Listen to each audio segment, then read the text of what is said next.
এই টেস্টি বোল চ্যানেলে আপনাদের সবাইকে অনেক স্বাগত। আজ আমি আপনাদের সাথে শেয়ার করব বিলেতি আমড়া দিয়ে পুঁটি মাছের টকের রেসিপি। আমি এখানে ব্যবহার করেছি পুঁটি মাছ এবং বিলেতি আমড়া। তো চলুন রেসিপিটি আমরা শুরু করি। প্রথমেই আমি এখানে কড়াইতে তেল দিয়ে দেব। তেল যখন ভালো মতন গরম হয়ে আসবে তখন আমি এখানে পুঁটি মাছগুলিকে ভালো মতন ভেজে নেব।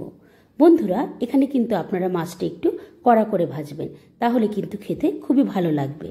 যখন মাছ সম্পূর্ণ ভাজা হয়ে আসবে এরপর আমি মাছগুলি তুলে নেব।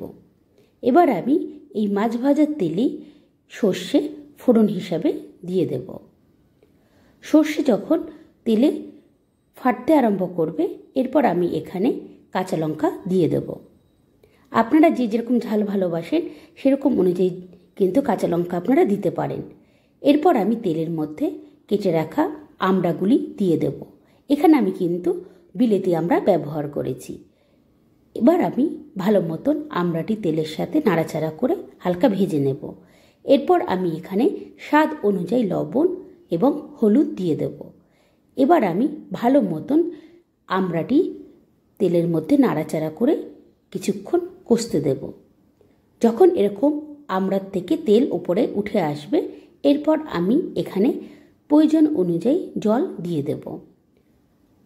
এবার জল দেওয়ার পর এটি কিছুক্ষণ আমি ফুটতে দেব। যখন আমড়া ভালো মতন সেদ্ধ হয়ে আসবে এরপর আমি আগের থেকে ভেজে রাখা পুঁটি মাছগুলি এই ঝোলের মধ্যে দিয়ে দেব। বন্ধুরা, যেহেতু আমি টক করছি এর জন্য কিন্তু আমি একটু এই তরকারিতে ঝোল রাখব। এবার আমি মাছটি ভালো মতন ঝোলের সাথে নাড়াচাড়া করে মিশিয়ে নিয়ে কিছুক্ষণ ফুটতে দেব, যাতে মাছের মধ্যে এই টকটি ভালো মতন ঢুকতে পারে। দেখুন বন্ধুরা, কতটা লোভনীয় হয়েছে দেখতে, ঠিক খেতেও কিন্তু ততটাই সুন্দর হয়। আপনারা একবার বাড়িতে অবশ্যই বানাবেন এবং আপনাদের অভিজ্ঞতা আমাকে কিন্তু অবশ্যই শেয়ার করবেন।